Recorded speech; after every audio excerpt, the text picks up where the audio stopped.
Bem-vindos todos, obrigada pela presença. Para quem já é de casa e para quem está chegando agora, fique com a gente. Eu sou Karine Mello e hoje nós e a ministra do Planejamento e Orçamento, Simone Tebet, te faremos companhia nessa próxima hora no Bom Dia, Ministra. Essa é uma produção da Secretaria de Comunicação Social da Presidência da República em parceria com o Canal Gov, uma das muitas emissoras que integram a empresa Brasil de Comunicação. Acompanhar essa entrevista é fácil. Pela Rádio Gov estamos com sinal de rede facultativa de rádio para todo o país, mas se você quer nos ouvir e ver, pode nos acompanhar na sua TV, pelo Canal Gov ou pelo nosso YouTube, que é o @canalgov. Você também pode nos acompanhar pelo site da Agência Gov, agenciagov.ebc.com.br. Lá, além da TV ao vivo e de todos os programas que temos no ar, você acompanha as principais notícias do governo federal. Outra opção é baixar de graça na loja de aplicativos do seu Android ou iOS o Canal Gov e assistir toda a nossa programação ao vivo, bem na palma da sua mão. Olha, pensou em dinheiro no governo federal, tem que falar com ela. A ministra Simone Tebet é quem planeja e quem tem a chave do cofre da União. É quem estica daqui, puxa de lá e senta à mesa com o ministro da Fazenda, Fernando Haddad, com a ministra da Gestão, Esther Dweck, e com parlamentares para dizer o que é possível ou não.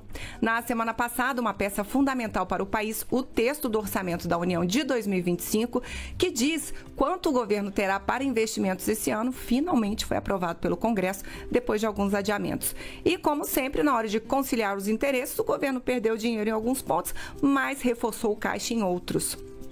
E o importante é que o orçamento é apenas um dos destaques da nossa conversa a partir de agora com a ministra. Muito obrigada, ministra, pela presença e bom dia para a senhora. Bom dia, Karine. Bom dia a todos no estúdio e a todas aqui no estúdio da EBC. E bom dia a todos os brasileiros e brasileiras que nos acompanham, não só pelo canal Gov, mas também pelo YouTube. Vamos embora falar de orçamento, ministra? Bora. Então vamos. O orçamento foi aprovado, então, na quinta-feira da semana passada.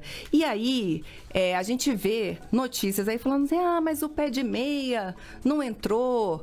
Mas o Bolsa Família perdeu dinheiro. Eu queria saber o seguinte, os programas sociais estão garantidos, ministra? Sem dúvida nenhuma. Bom, primeiro lembrar que o orçamento é uma peça que tem uma estimativa das receitas que vão entrar nos cofres do governo, fruto dos impostos pagos pela população brasileira, e uma estimativa de quanto nós vamos gastar. Como é que se faz na hora desse estica, né, para quem dá e para quem não dá?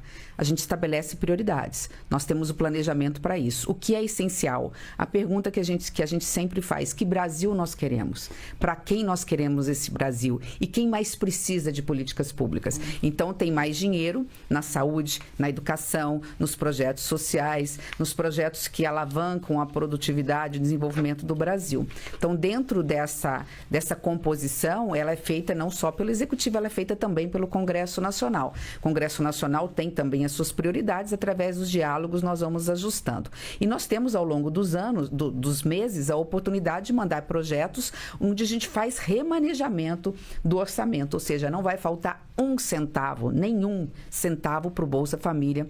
O pé de meia, nós é que resolvemos não colocar todo ele no orçamento agora, porque nós temos uma decisão do Tribunal de Contas, então nós vamos colocar a primeira parte no meio do ano.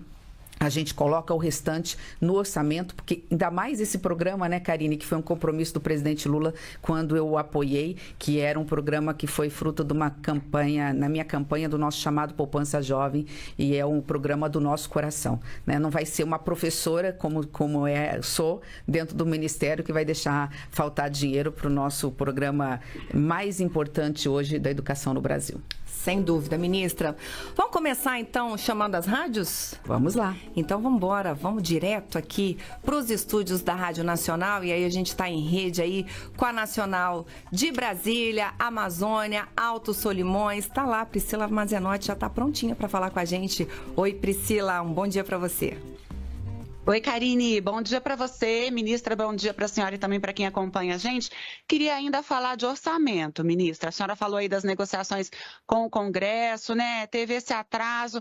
Na tua avaliação, a peça que saiu do Congresso, o governo está satisfeito com esse orçamento que saiu? Aí a gente teve polêmica com relação às emendas parlamentares e agora esse texto que vai para a sanção. O governo está satisfeito com isso? E queria aproveitar para perguntar também expectativa de veto, né? Expectativa aí de algum veto também nesse orçamento, ministra? De trás para frente, Priscila, bom dia. Sim, sempre de trás para frente, sempre tem alguns vetos, mas nada assim de muito essencial. São vetos que ou por inconstitucionalidade ou por irregularidade, às vezes na hora de votar, cada parlamentar apresenta a sua sugestão, tem que fazer o encontro para ver se uma bate com a outra, né? Se o Tico dialoga com o Teco, mais ou menos assim. Então, nós acho que não teremos nenhum problema em relação a grandes vetos, nós não terminamos, nós estamos dentro do prazo, nós temos esses 15 dias corridos aí para resolver e estamos trabalhamos até no final de semana. O governo está satisfeito porque é um governo democrático que sabe que se faz orçamento em parceria com o Congresso Nacional. Nós apresentamos a proposta e depois vamos para dentro do Congresso falar para o parlamentar, olha, isso aqui não dá, isso aqui dá. Eu posso só falar por mim, e agora falo por mim mesma, como alguém que foi senadora, né? Acho que a gente tem um grande problema no futuro para o Brasil. A gente tem que repensar esse modelo em relação às emendas parlamentares. Eu sou a favor de emendas parlamentares, sempre fui, mas elas não podem ser de uma ordem tal que muitas vezes vai impedir no futuro que políticas públicas essenciais para o Brasil sejam feitas de forma organizada e planejada. Quem tem a visão do todo, né, é o Executivo Federal. Os parlamentares têm uma visão de país, sem dúvida nenhuma, percorrem o país, mas normalmente eles têm a visão muito específica do local, por onde foram eleitos, dos estados que representam.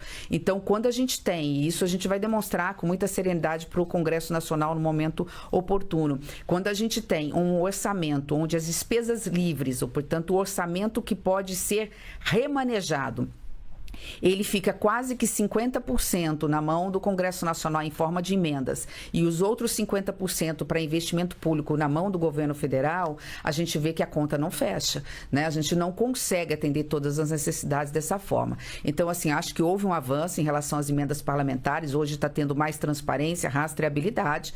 É importante que os portais dos órgãos de fiscalização e controle realmente deixem as emendas à disposição para que a população julgue se ela está sendo bem aplicada, mas o valor, o montante hoje, ele é muito pesado. Não há em lugar nenhum do mundo, de novo, não é ser contra as emendas parlamentares, mas esse montante realmente inviabiliza que muitas ações necessárias para a população não cheguem lá na ponta por falta de dinheiro, por falta de orçamento público.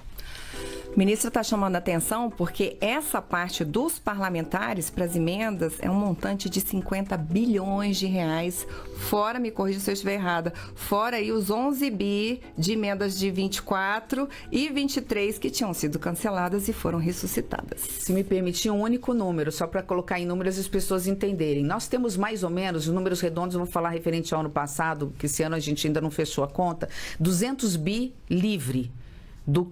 Primeiro, a gente paga aquilo que são despesas obrigatórias, previdência, servidor público, muitas políticas que são específicas, são consideradas despesas obrigatórias. O que sobra são mais ou menos 200 bi para investimentos no Brasil. Desses 200 bi, a gente ainda tem, pelo piso da educação da saúde, tirar uma parte que é obrigação. Então, ela baixa de 200 para mais ou menos 140, 150 bi, alguma coisa em torno disso, né? Então, veja, quando a gente olha que 60 bi desse valor é para emendas, é exatamente o valor que nós temos no PAC. O valor que nós temos para investimento público no Brasil. Então, o que sobra para investir no Brasil é 60 bi. É exatamente o que o Congresso está levando em emendas esse ano. Então, acho que acho que é uma discussão que temos que fazer com toda honestidade, toda serenidade, sem polarização, sem politização, mas temos que fazer com muita responsabilidade para ver até que ponto essas emendas estão sendo distribuídas para chegar nos locais realmente onde mais precisam. Este é o Bom Dia Ministra, que hoje recebe a ministra Simone Tebet. Ministra, vamos para o seu estado, vamos a Mato Grosso do Sul, vamos lá para Campo Grande, porque a Rádio Massa está com a gente. Oi, Cris Reis, bom dia para você. Oi, bom dia a você, bom dia a todo mundo aí que está com a gente. Minha pergunta para a ministra é a seguinte, é sobre uma obra que ela acompanhou de perto, né? Que é a obra do contorno rodoviário de Três Lagoas. A obra está paralisada e a informação é de que faltam recursos federais. Minha pergunta é um fato? Qual a previsão de retomada e se essa paralisação vai comprometer a entrega? Obrigada, Cris. Um abraço aí a toda a minha querida população de Mato Grosso do Sul e de Campo Grande. Não, as obras do PAC, o dinheiro já está no orçamento. Ou teve alguma questão em relação à chuva ou paralisação normal. O orçamento, apesar de ter sido atrasado e obviamente, a gente está votando o orçamento agora só em março e só vai ser sancionado em abril, né? Esse orçamento, a gente, mesmo sem orçamento, a gente pode gastar 1/12, né? Então, o caso de conversar com o DENIT, verificar aí na localidade o que está acontecendo. Nós temos 3 grandes obras do PAC. Eu aproveito para falar um pouquinho de Três Lagoas muito rapidamente. Eu tive o privilégio de ter sido prefeita da minha cidade natal por 2 vezes. Fui a primeira mulher prefeita. Aliás, aproveito a oportunidade também para esse mês de março, né? Dar um abraço especial às mulheres brasileiras, às mulheres guerreiras que ajudam ao lado dos homens a erguer esse querido e amado país. E eu tive o privilégio de ser prefeita da minha cidade natal, levei as maiores fábricas do mundo de celulose e outras fábricas, e por isso a importância dessa obra. Hoje os caminhões passam pela cidade, é uma cidade que faz fronteira, faz divisa com o estado de São Paulo, então esse contorno rodoviário foi uma das minhas iniciativas como senadora da República. Então essa obra, agora eu como ministra não vou deixar de concluir essa obra. Claro que por questão de chuva ou algum outro problema técnico, muitas vezes você paralisa, mas o presidente Lula, inclusive, vai, se Deus quiser, estar na minha cidade mais uma vez, porque ele já foi quando da inauguração da fábrica de celulose, estará inaugurando o contorno rodoviário de Três Lagoas. Ministra de Campo Grande, nós vamos a São Paulo, vamos lá para Band News, porque o Ivan Brandão também está com a gente. Oi, Ivan, bem-vindo, ótimo dia para você, querido. Oi, Karine, bom dia para você, para a ministra, aos colegas. Ministra, a senhora falou aí na primeira resposta, né, que o Congresso tem as suas prioridades. A gente viu isso, né, no atraso aí para aprovarem o orçamento, justamente por causa de uma questão envolvendo as emendas. Me parece que as prioridades do Congresso vêm sempre à frente, né, porque por mais que o orçamento tenha aí um superávit, o governo não pode usá-lo, vai ter que fazer remanejamentos. A senhora mesmo disse recentemente que o atual arcabouço fiscal não vai permitir que o próximo presidente consiga governar, quer dizer, mais uma vez o governo vai precisar do Congresso para fazer essas alterações no arcabouço. Eu queria a sua visão, ministra, de alguém que esteve ali dentro do Congresso Nacional, dentro do Senado Federal. A gente sabe que as emendas são importantes para essas obras Brasil adentro, mas por que é tão difícil, e a gente não consegue entender, e falamos muito disso aqui na programação, convencer os parlamentares de que é necessário ter transparência nessas emendas? Queria muito ouvir, estou aqui no Bom Dia Ministra, mas queria ouvir o Bom Dia Senadora Simone Tebet, para entender o porquê do Congresso ser tão relutante em dar transparência para essas emendas. Obrigada, Ivan, pela pergunta, e obrigada por falar que agora você quer ouvir a senadora, porque isso me dá mais liberdade. Como ministra, eu tenho que tomar todo um cuidado que, como senadora, eu não preciso ter. Isso aqui é apenas uma brincadeira, porque eu falo sempre o que acredito e assumo a responsabilidade por aquilo que falo, né? Essa é uma coisa que a política me deu, é coragem de falar aquilo que acredito. Se eu não tiver essa possibilidade, né? Eu sempre falo que o meu discurso jamais vai ferir o meu ser. Quando ele ferir o meu ser, eu saio da política, porque é sinal que eu estou fazendo coisa errada. Ivan, como disse, eu acho que as emendas, ela é uma forma de se fazer democracia, de você dividir atribuições com parlamentares, mas ela tem um limite no conteúdo e na forma. Eu fui candidata à presidência do Senado, fui a primeira mulher candidata à presidência do Senado, sabendo que ia perder, porque ali naquele momento, não mais hoje, tinha um orçamento secreto que estava ali, num valor considerável. Eu sabia que ia perder, porque ali era muito fácil, às vezes, até distribuir alguma emenda desse tipo. Mas eu precisava defender uma tese. Nas campanhas e na campanha, a gente começou, inclusive, a falar disso, né? Nós temos aí a denúncia da cidade mais banguela do Brasil, uma cidade que, com uma nota fiscal, o valor destinado para serviços odontológicos, como é que fala? De tratamento dentário, né? Odontológico mesmo. Porque eu vou no oftalmo daqui a pouquinho, num retorno médico, eu estou com um oftalmologista na cabeça. Odontológico, ele daria para extrair 14 dentes de todas as bocas de todos os cidadãos daquela cidade naquele único serviço. Então, assim, Isso eu sei que é coisa do passado, esse orçamento secreto não existe, mas a transparência que nós precisamos, né, é uma transparência que ainda nós não chegamos nesse nível de transparência que o Supremo Tribunal Federal entende necessário e que a população brasileira também assim o quer. Então, não é que hoje as emendas elas são escondidas, elas não são, elas têm transparência, mas elas precisam de uma forma, né, a ser apresentada para a sociedade, para que a sociedade possa realmente entender, não ficar ali nos meandros das dificuldades, né, do juridiquês, etc. Então, diante disso, acho que está caminhando bem esse diálogo, né, que está sendo feito do Supremo Tribunal Federal com o Congresso Nacional. Isso é dever do parlamentar, é dever do homem público, acima de tudo, saber que a soberania do povo, o poder emana do povo, nós só exercemos esse poder em nome do povo e o povo tem que, acima de tudo, para que nós tenhamos uma democracia forte, tem o direito de saber onde é que está indo o meu imposto, onde é que está indo o imposto que eu pago, para que ele possa ter a seguinte pergunta muito clara, não só para o Congresso Nacional, mas para nós, né? Onde está o meu filho no orçamento brasileiro? Onde está a mulher no orçamento brasileiro? Onde está o trabalhador? Onde estão os povos originários? Onde está a igualdade racial? Onde está a questão da pauta da sustentabilidade? Onde está o posto de saúde que eu preciso? Os investimentos para a educação? Então, sobre esse aspecto, a transparência é absoluta. Acho que ainda é um resquício um pouquinho de um ou outro que possa ainda ter alguma coisa que ficou lá no passado e tem que ficar lá no passado, mas eu acredito muito nesse avanço daqui para frente. O próprio Tribunal de Contas falou que vai fazer um portal para mostrar ali a transparência, porque não é só questão de transparência, também é questão de rastreabilidade. Nós temos que acompanhar esse dinheiro que é do povo. Ele sai do orçamento lá onde eu dou lá a caneta e passa pelo Ministério da Fazenda, ele libera o financeiro, a partir daí isso chega no município ou no governo do estado, chegou ali no município, vai para que secretaria? Da secretaria vai para que serviço público ou para que obra? Aí vai lá na obra ou no serviço para ver se está sendo executado. É isso que significa rastreabilidade, é isso que significa transparência e é isso que o Brasil precisa. É uma forma, inclusive, e é a principal e mais importante forma de se combater qualquer tipo de possível corrupção que poderia ou que possa haver.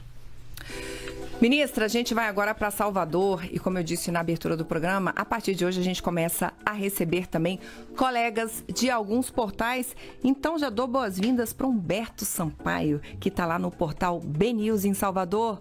Humberto, um ótimo dia para você, bem-vindo. Seu microfone está fechado. A gente vai tentar retomar o contato com o Humberto. Agora sim, agora estamos ouvindo. Bom dia para você. Olha, nossa, desculpa. Bom dia, ministra. Bom dia a toda a audiência. Ministra, na última sexta-feira em Belo Horizonte, a senhora disse que uma das metas para o Brasil nos próximos 25 anos é dobrar o PIB per capita do brasileiro, né? E para isso vão ser necessários investimentos em áreas estratégicas como infraestrutura, logística, pesquisa, né, educação.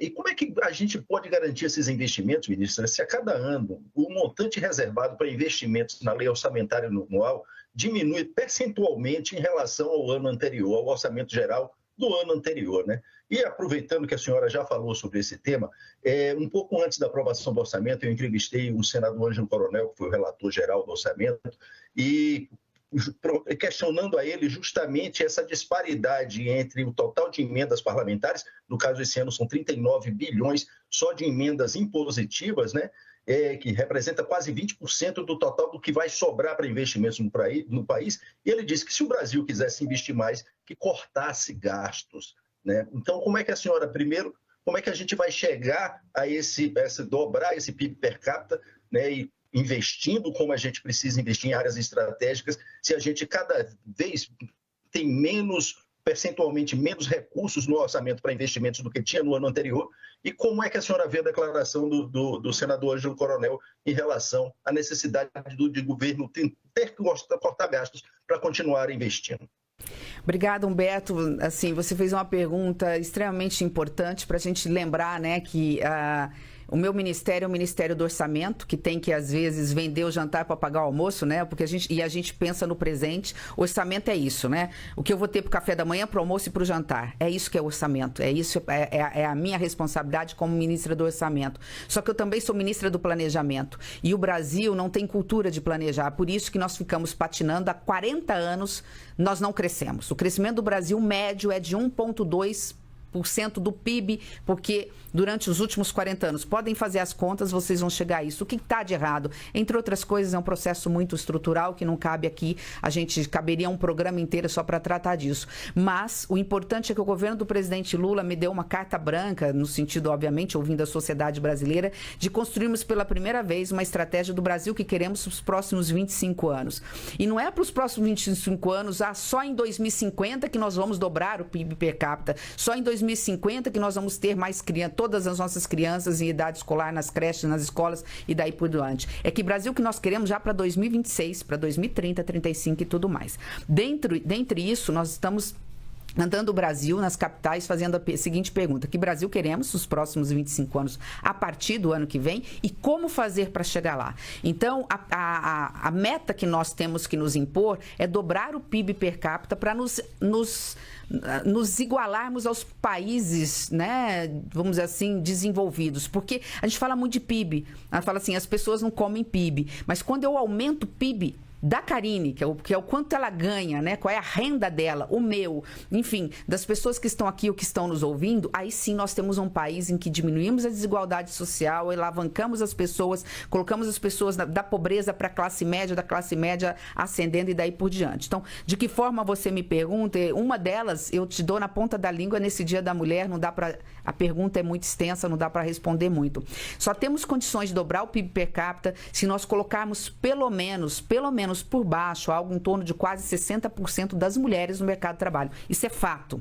Ou seja, nós vamos ter todos os homens empregados, nós temos que chegar nesse nível e empregar no mínimo 60% de mulheres, por exemplo.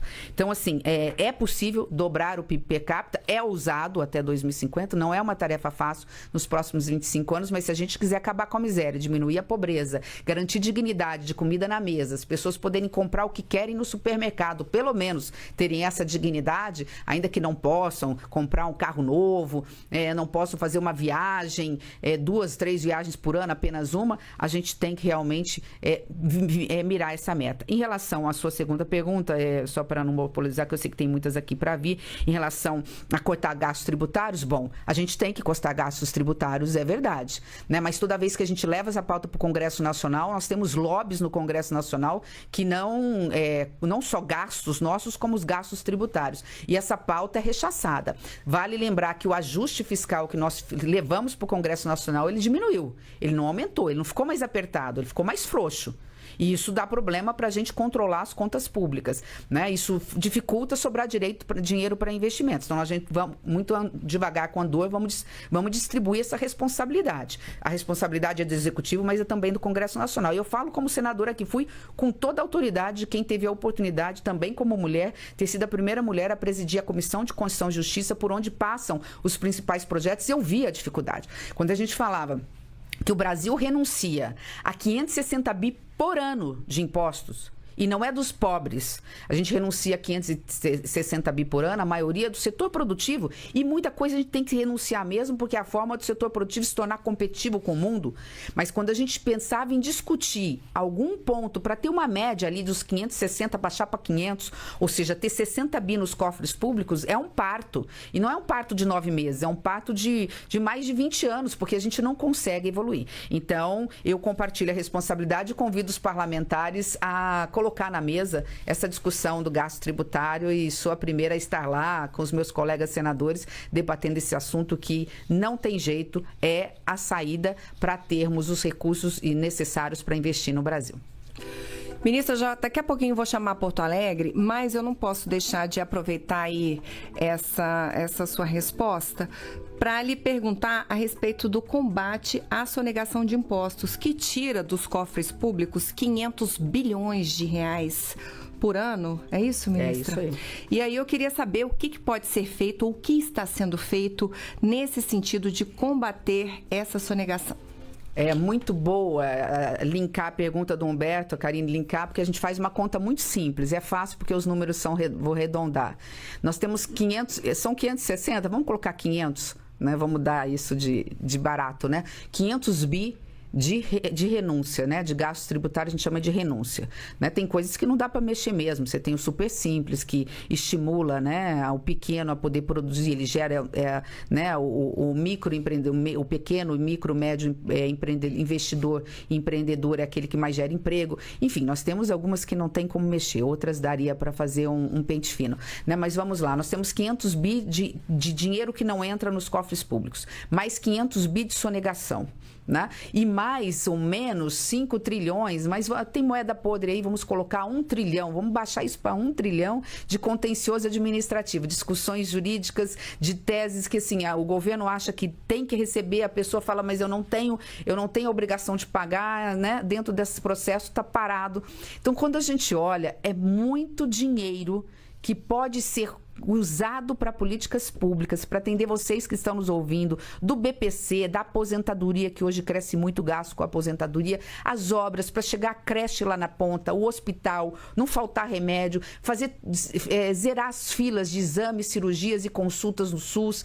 Então, tudo isso precisa de dinheiro. Esse dinheiro, nós temos um dever de casa com o Congresso Nacional que nós temos que fazer. Eu sei que não é uma tarefa fácil, mas ela precisa ser enfrentada. O governo tenta, alguns no Congresso Nacional tentam e a gente não consegue. Mas vai chegar um momento, e por isso eu disse do arcabouço fiscal, porque também acho que alguém comentou aqui, do arcabouço fiscal, que em 27 nós vamos ter que sentar na mesa para ou nós enfrentamos essas questões e colocamos dinheiro para dentro dos cofres públicos para fazer políticas necessárias, ou nós vamos ter que rediscutir os parâmetros do arcabouço, porque em 2027 está chegando aí uma conta que não está hoje no orçamento, que é a conta do precatório. Nós pagamos precatório fora do orçamento por decisão judicial, mas hoje, a partir de 2027, a gente vai ter que colocar algo em torno de 50 bi para dentro do orçamento. Como a conta tem que ser assim, A menos B tem que dar igual a zero, não podemos gastar mais do que arrecadamos, a nossa meta hoje é alcançar a meta zero, é chegar no final do ano sem dever. Se nós colocarmos 50 bi para dentro do orçamento, tem que tirar alguma coisa. Vai tirar o quê, Karine? Como que a gente tira 50 bi? Não é simples. Então, só tira se nós fizermos dever de casa, por exemplo, nessa questão das renúncias fiscais, do contencioso ou mesmo da sonegação. A Receita Federal tem trabalhado muito e, atenção, a inteligência artificial está chegando aí, né? Ou seja, está vindo aí, tem sistemas hoje cada vez ficando mais modernos e isso vai fazer com que a gente possa hoje pegar sonegadores que muitas vezes nós não conseguíamos dentro da estrutura que nós tínhamos, né? Porque também, se é uma coisa que eles sabem ser, eles sabem ser criativos, né? Então, mas assim, eu estou muito otimista no trabalho que a Receita Federal está fazendo, com toda a justiça tributária, como deve ser feita, para que nós possamos introduzir nos cofres públicos os recursos necessários para servir bem ao povo brasileiro.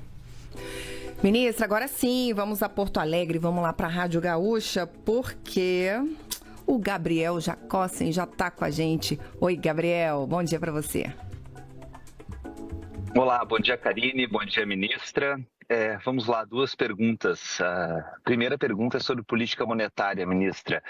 Semana passada, o Copom aumentou a taxa Selic em 1 ponto percentual e já indicou a possibilidade, ou a previsão, inclusive, de seguir esse ciclo de aumento para a próxima reunião. A senhora concorda com esse caminho que toma a política monetária com Galípolo, ou chegou a hora de frear essa série de alta de juros oficiais e como isso dialoga com a política de incentivo ao consumo do governo federal? A gente vê nesse momento, por exemplo, incentivo ao crédito que está sendo feito, como isso dialoga com a política monetária. E a segunda pergunta, ministra, a gente tem hoje um marco importante no julgamento do ex-presidente Bolsonaro e de outros integrantes do último governo. Começa hoje o julgamento, ainda na parte da admissibilidade do processo no STF.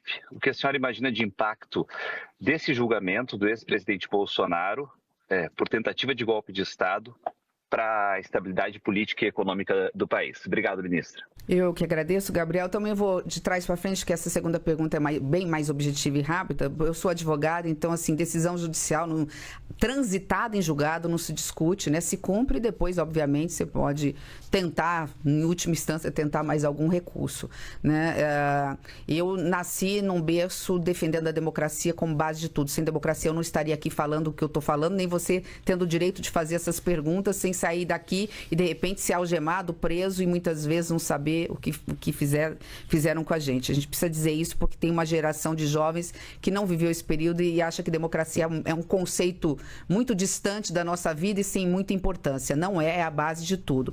Então, assim, se houve tentativa de golpe de Estado, aqueles que realmente estiveram envolvidos têm que ser punidos. A meu ver, Bolsonaro é carta fora do baralho. É carta fora do baralho não só porque acredito que vá sofrer as penalidades da lei, mas carta fora do baralho porque também a sociedade hoje está cansada dessa polarização, mas especialmente, né, percebeu, né, o que ele fez no verão passado. E aqui fala alguém que estava na CPI da Covid e viu quantas vidas podiam ser salvas e não foram pelo atraso injustificado da compra de vacina, faltando, portanto, vacina no braço do povo brasileiro. Vamos aguardar, portanto, os acontecimentos. A gente só espera, obviamente, que haja justiça e eu confio muito nas decisões do Supremo Tribunal Federal, em que pese as críticas que possamos fazer por algum outro excesso. Em relação a questão da política monetária, né? Eu não posso achar nada como ministra, né? No particular, eu posso achar. A gente sabe que a taxa Selic é uma das maiores hoje do mundo, né? Pelo menos os juros reais, quando a gente tira os juros da taxa Selic com a inflação dos juros reais, mas a gente não pode esquecer que tem um fator, eu estava comentando isso aqui antes na reunião, da conversa com a Karine, tem um fator que veio para tumultuar um pouco e nós estamos nesse momento conflitoso, que foi o fator da eleição do presidente Trump.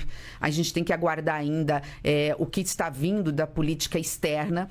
O mundo nunca teve tão conflitado também, tantas tensões. Então, nós temos mais de 40 conflitos armados no Brasil e no mundo, e diga-se passagem, nenhum tem na frente a cara de uma mulher.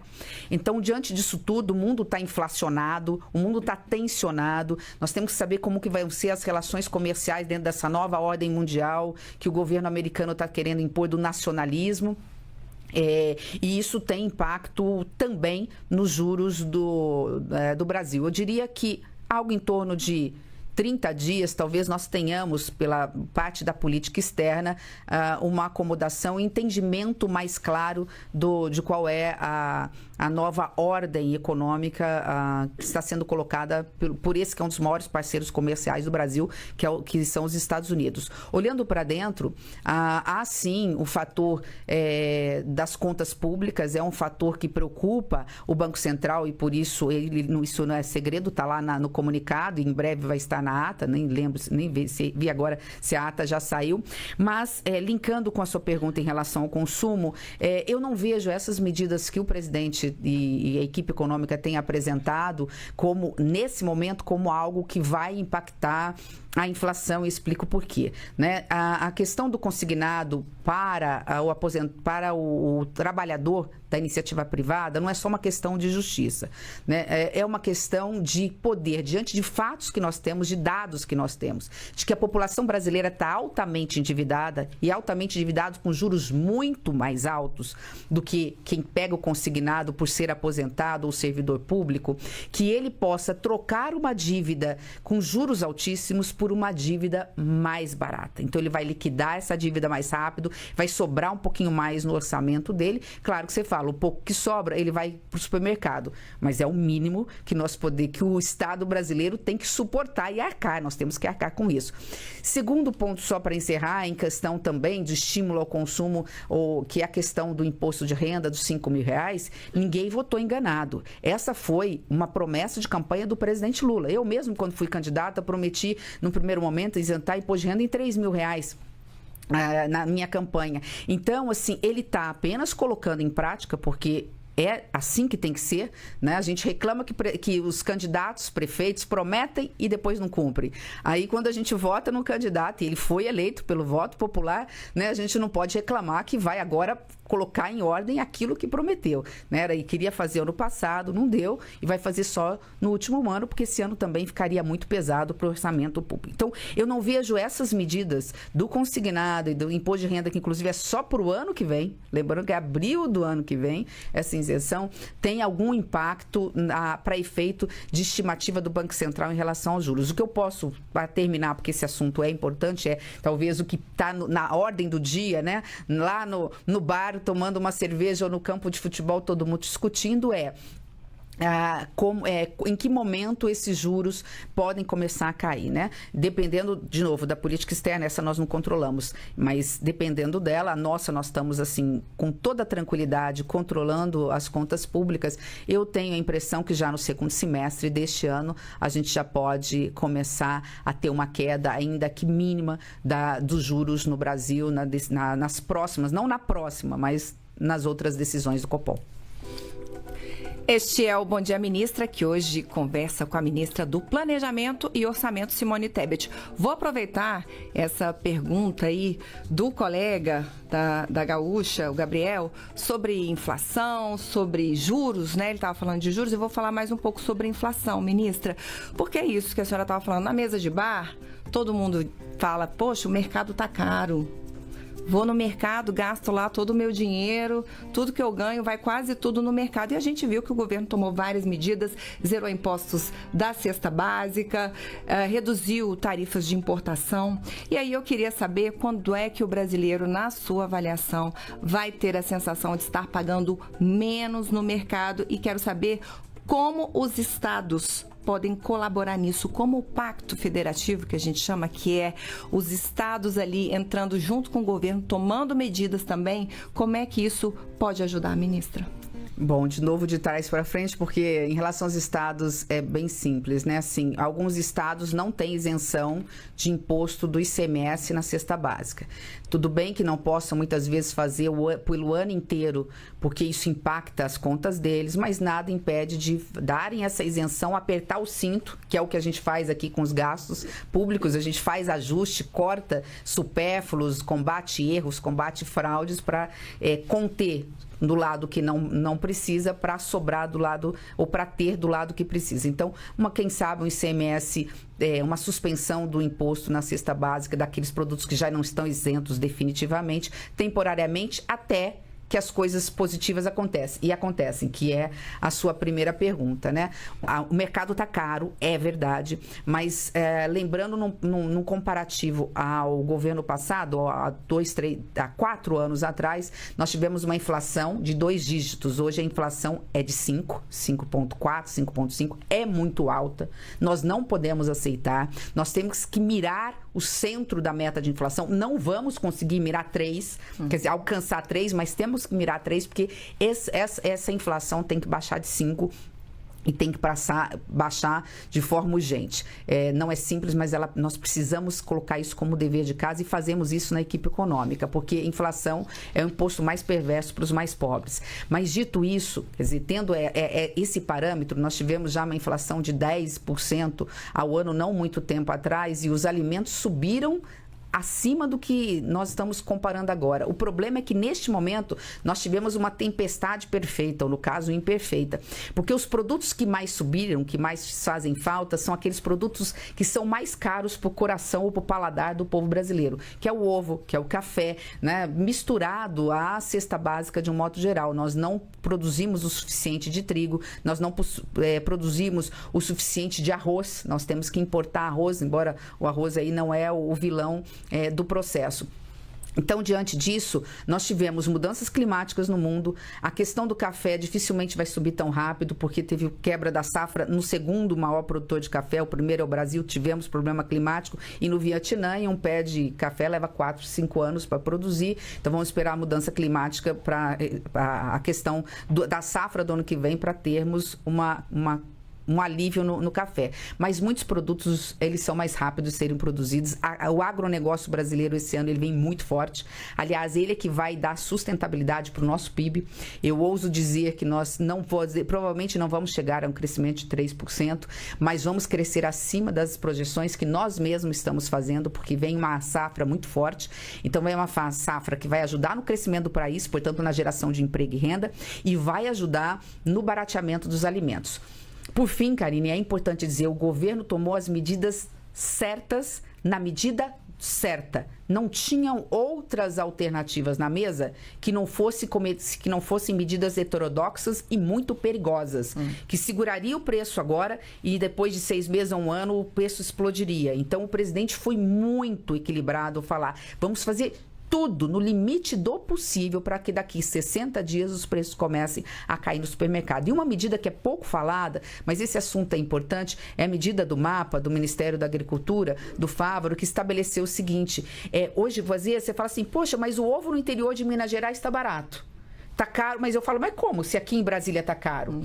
Porque às vezes você tem grandes granjas ou algumas produções regionais que abastecem ali. E ele não pode comercializar no Brasil inteiro porque ele não tem o selo nacional. Ele tem o selo local e não tem o selo da vigilância nacional. Então nós abrimos por um ano para dizer o seguinte, o mel, o ovo, esses produtos podem ser comercializados em toda a região.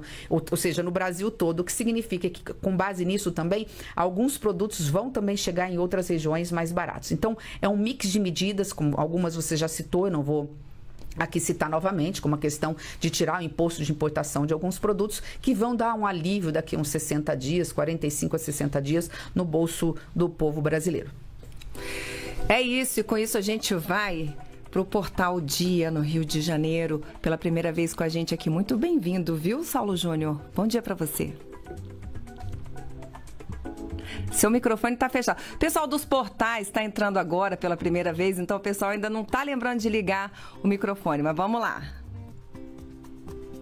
Bom dia, ministra. Bom dia a todos os colegas aí, também aos ouvintes. Quando a gente fala de política e também, principalmente, política econômica, né, há muito uma rejeição de parte da população e até um medo de comentar a respeito desse tema, né, que é um tema com diversas nuances. E a ministra entrou em 2023 no atual governo e desde então foi traçado um planejamento, né, para o crescimento econômico em curto, médio e longo prazo, né, principalmente no médio e longo prazo, que a gente sabe que os processos são assim.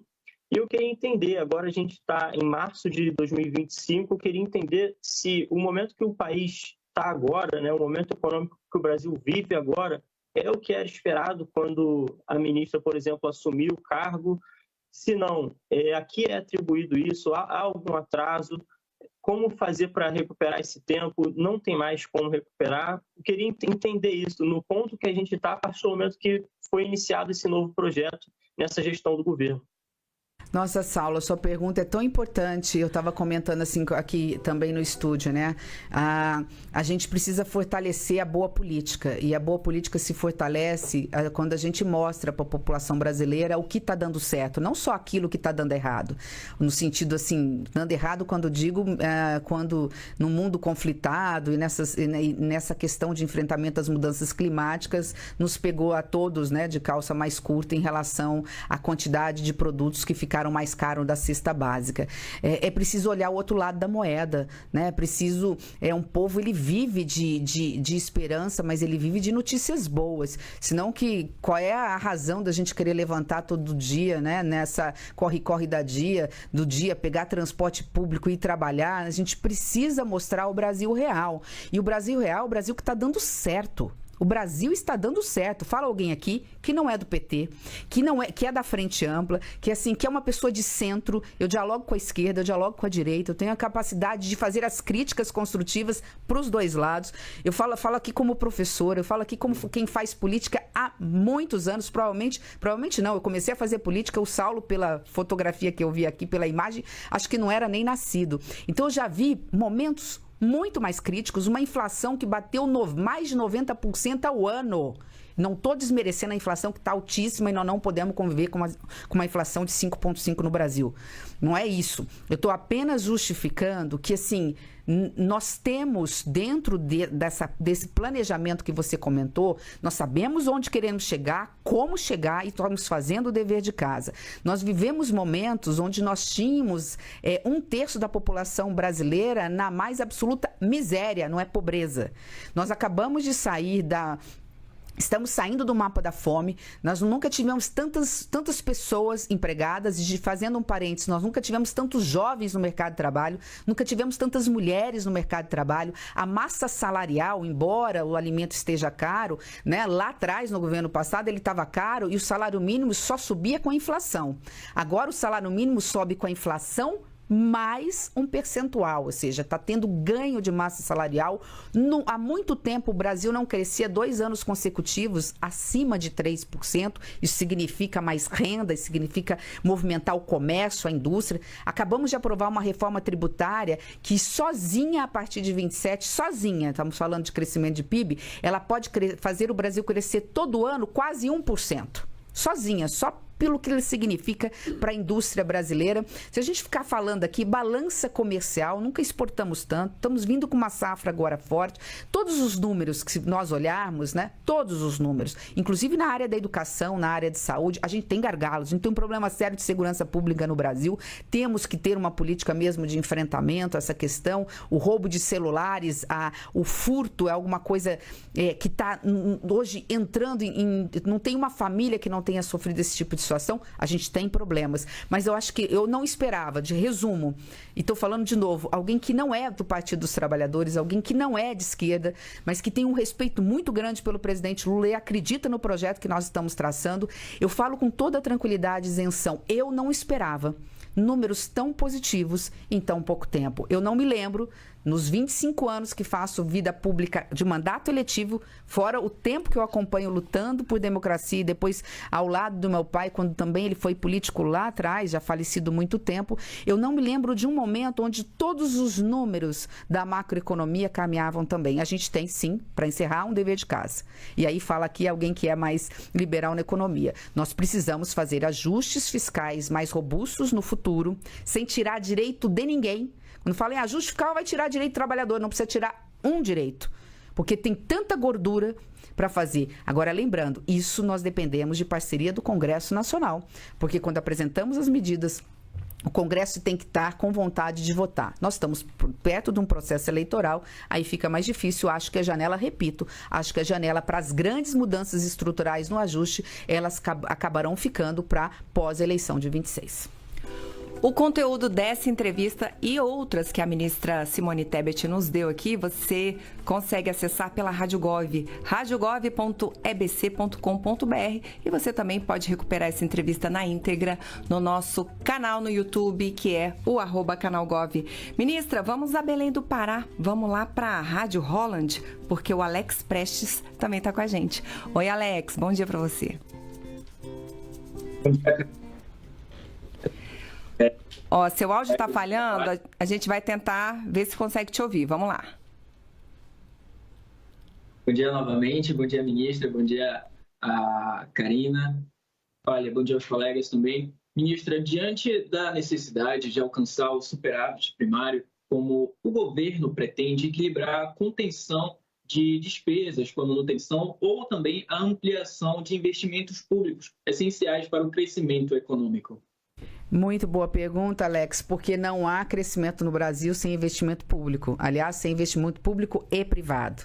Na parte de investimento privado, nós temos que garantir cada vez mais segurança jurídica, previsibilidade. A reforma tributária, vocês vão ver a partir de 2027 o salto que vai dar, garantindo que as indústrias possam investir mais. E a nossa estratégia Brasil de longo prazo também vem para garantir essa previsibilidade, as pessoas saberem exatamente quais são os indicadores e as nossas metas para 2026, para 2030, 2035 e daí por diante. Hoje o compromisso desse ano é fechar com meta zero. Eu aprendi com meu saudoso avô, né? Ninguém pode gastar o que não tem, né? E mesmo que gasta, a gente tem que gastar bem. Eu sou de origem árabe libanesa, então já viu, né? Aí me deram a chave do cofre da mão para segurar o dinheiro, para que a gente possa exatamente gastar naquilo que é importante. Então eu vou só citar, e não dá para detalhar, só vou citar 3 ou 4 medidas. Continuar combatendo fraudes, porque com a pandemia, muitos vinham com autodeclaração, e às vezes a autodeclaração hoje não se sustenta mais, até de programas sociais. Você pega o BPC, tem um monte de gente na fila que tem direito e não consegue receber, e muita gente recebendo o BPC que não tem direito. Então a gente tem que tirar de quem não tem direito para dar para quem tem direito. Então, continuando nos nossos programas de combater fraudes, erros, né?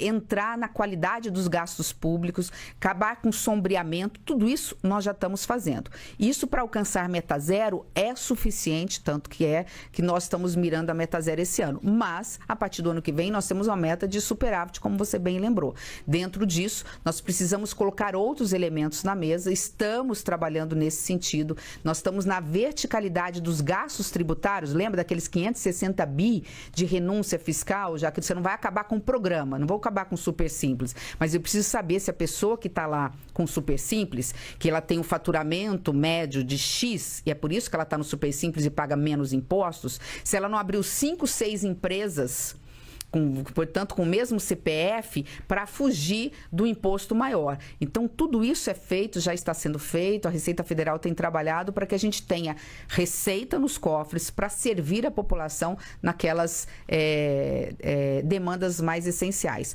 O Brasil é muito rico. Fala alguém que conhece o Brasil, andei o Brasil, todas as capitais, cidades do Brasil, mais de uma vez. O Brasil é muito rico. Portanto, é inadmissível e intolerável que ainda tenha um país, seja um povo tão pobre.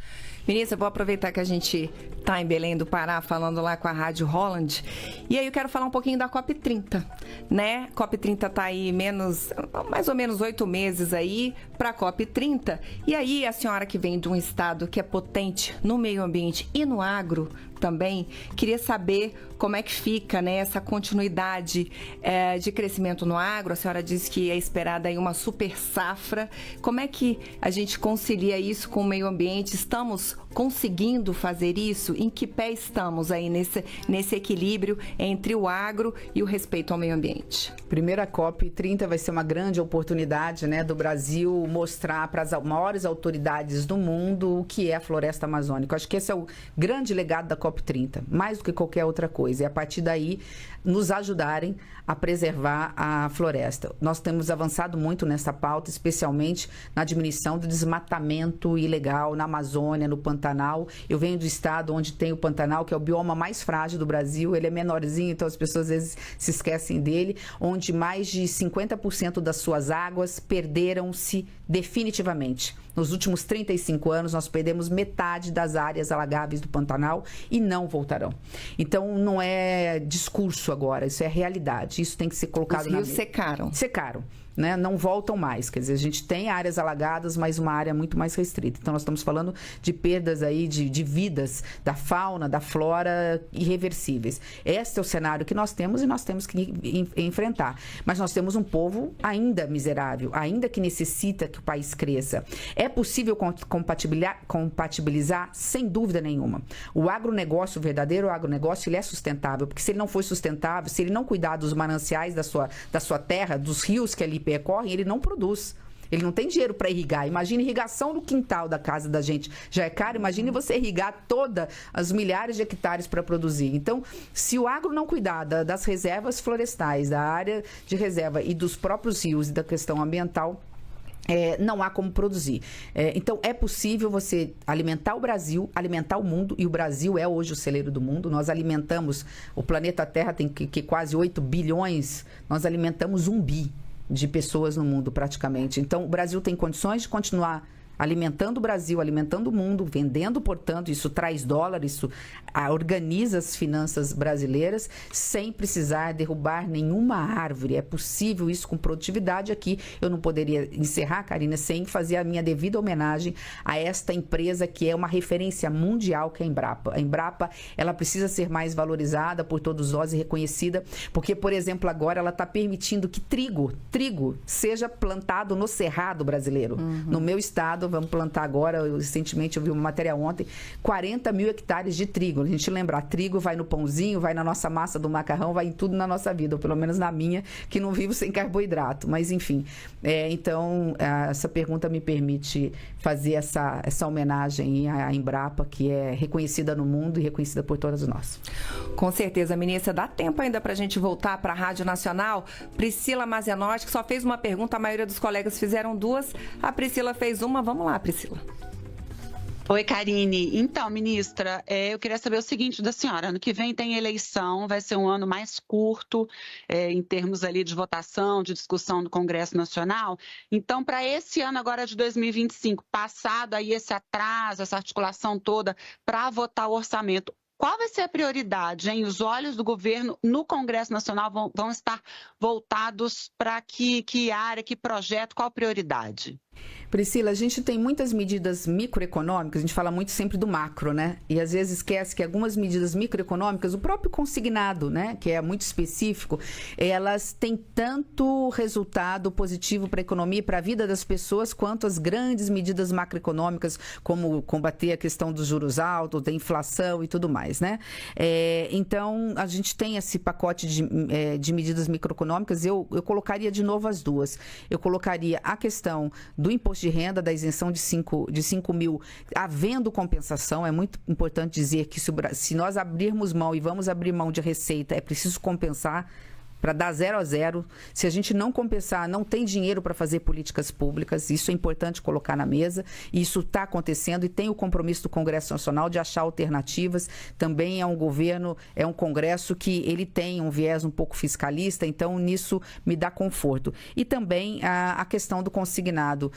Tem algumas medidas provisórias em andamento, o diálogo da equipe econômica com os presidentes da Câmara e do Senado não poderiam ser melhores do que são. E a gente tem contato direto com os líderes para isso. Então, eu focaria mesmo nessas medidas microeconômicas, até porque as macros, como, por exemplo, a reforma tributária e outras, já foram aprovadas, e aqui vai o meu agradecimento ao Congresso Nacional por isso.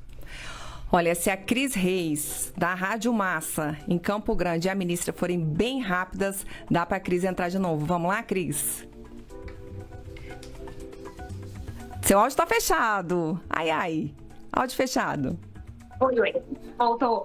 Vamos lá. Ministra, só para complementar a pergunta anterior, há possibilidade de rescisão do contrato, ainda falando sobre o contorno rodoviário de Três Lagoas? Não, eu depois até vou ver com você, Cris, fora dos microfones, porque da insistência da pergunta deve ter alguma informação que você possa ter. Como eu fico em Brasília, às vezes eu fico longe.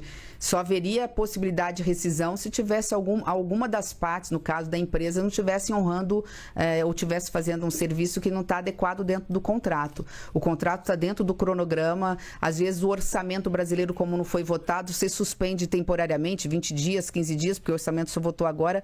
Mas, de novo, eu vou tentar entender a razão da insistência, porque deve ter alguma informação aí que você saiba, e eu peço desculpas de não saber, porque, enfim, estou aqui em Brasília tentando cuidar de Mato Grosso do Sul com muito carinho, mas com obrigação de servir a todo o Brasil. Fico te devendo aí a informação sobre o desempenho, inclusive porque recentemente eu ainda estava conversando com o vice-presidente da gente fazer uma visita a essa obra, né, todas as obras do PAC de Mato Grosso do Sul. Já fui na ponte, que é mais de 500 milhões de reais, é a ponte das rotas bioceânicas, que vai integrar o Brasil aos países sul-americanos. Temos 200 milhões de sul-americanos à nossa disposição para consumir os nossos produtos, e eles têm 200 milhões de brasileiros para consumir os produtos brasileiros, mas a gente faltava obras do PAC de infraestrutura que estão sendo executadas para a gente se aproximar à América do Sul e se desenvolver enquanto continente. E visitei, e agora a próxima ida, o objetivo é visitar esse contorno rodoviário, inclusive. Ministra, a gente já está na retíssima final. Vou fazer uma última pergunta rapidinho e a gente depois já vai para considerações finais. Mas eu queria saber um pouco das rotas de integração sul-americanas, né? A gente precisa fortalecer esse comércio, né?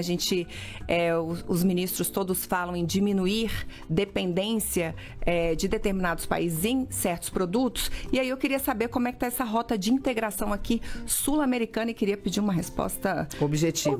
Essa vai ser talvez assim, eu tô falando que é por mim, né? Eu não posso falar por mim mesmo, mas enfim, provavelmente a maior entrega do governo do presidente Lula. A rota de integração sul-americana, ela está com obras no PAC, são mais de 170, mas as essenciais são um pouco mais de 30. Nós vamos conseguir inaugurar uma perna de cada rota, de cada uma das 5 rotas até o final de 2026, integrando o Brasil com a América do Sul, portanto, tendo esses consumidores à nossa disposição, comprando os nossos produtos, o que vai fazer o Brasil crescer, e eles comprando de nós, turismo, gastronomia, integração sul-americana, somos um só povo, mas é mais do que isso. Isso vai dar acesso do Brasil a todos os portos do Pacífico. São 5 no Chile, 2 no Peru, 1 na Colômbia, assim vai. E por que isso? Porque a menor distância do Brasil para a gente vender produtos para a Ásia, que é o maior consumidor do Brasil, China, Vietnã, Singapura, etc., não é pelo Atlântico, não é pelo Porto Santos, que vai continuar operando e precisa, é pelo Pacífico. Um único exemplo, ela diminui em 10 mil quilômetros, tem noção que é 10 mil quilômetros marítimo? Estamos falando de diminuir em 3 semanas a distância dos nossos produtos produzidos no Brasil até o mercado asiático como a China e vice-versa. Então, são novas alternativas de rotas para tornar os nossos produtos mais competitivos, porque nós não podemos nos iludir, né? A África está avançando na fronteira agrícola, a Europa está se mobilizando, todos os países se mobilizam para vender para o maior mercado consumidor, que é a China, a Índia, são os países mais populosos do mundo, inclusive nos aproximando da Rússia, enfim, né? Dos fertilizantes da Ucrânia, da Rússia e tudo mais. Então, é isso que significa as rotas de integração. Progresso, desenvolvimento, diminuição da desigualdade social. Eu acredito assim que vocês vão ouvir muito falar dessas rotas nos próximos anos, porque mesmo depois de inaugurar essas pernas, nós temos ainda muitas outras frentes, fora a parte de logística, que gera emprego na construção civil, construção de pontes, de portos, aeroportos, rodovias, pontes e também ferrovias em parceria com investimento internacional, porque o Brasil sozinho não tem capacidade financeira de fazer ferrovias. Ministra Simone, prazer sempre receber a senhora aqui. Queria deixá-la à vontade para fazer suas considerações finais. Para nós é muito bom encerrar esse mês das mulheres num Bom Dia Ministra com a senhora aqui. Então, assim, a senhora pode ficar à vontade para se despedir da gente. Bom, então eu vou me despedir primeiro me direcionando às mulheres, né? Não só parabenizando por este mês, mas dizendo que faço política porque acredito mesmo que lugar de mulher é onde a mulher quiser, que o Brasil só vai ser realmente justo, o Brasil dos nossos sonhos, quando nós tivermos homens e mulheres lado a lado, trabalhando, produzindo a favor do país, estimulando as nossas jovens, né, a terem coragem e a não desistirem no primeiro obstáculo. Eu sou um exemplo vivo de que as vezes que eu mais ganhei foi quando eu perdi, né? Quando eu perdi para a presidência do Senado, sendo a primeira mulher, quando eu pedi para a presidência da República, eu tive algumas perdas na minha vida, mas o fato de ter tido coragem de defender aquilo que acreditava, de estar do lado certo da história, me fez, né, chegar onde eu cheguei. Então, que isso sirva também, modestamente, de uma forma muito humilde aqui,